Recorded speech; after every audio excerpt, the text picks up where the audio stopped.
Hello everyone! In this video, I'll show you how to transfer money from Barclays to Monzo.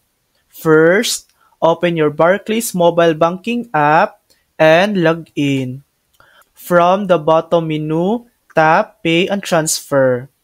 Next, choose a Pay a Recent or New Payee. If your Monzo account isn't listed yet, tap Add New Payee.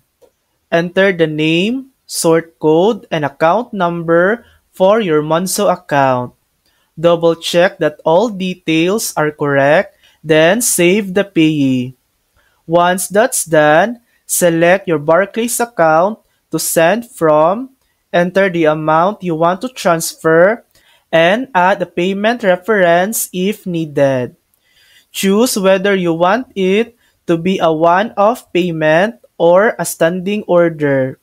Finally, tap Review Payment, check all the details, and tap Confirm to complete the transfer.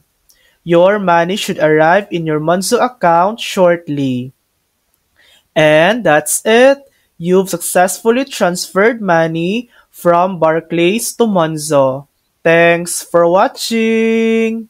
If this video helped you, please like and subscribe for more helpful tutorials.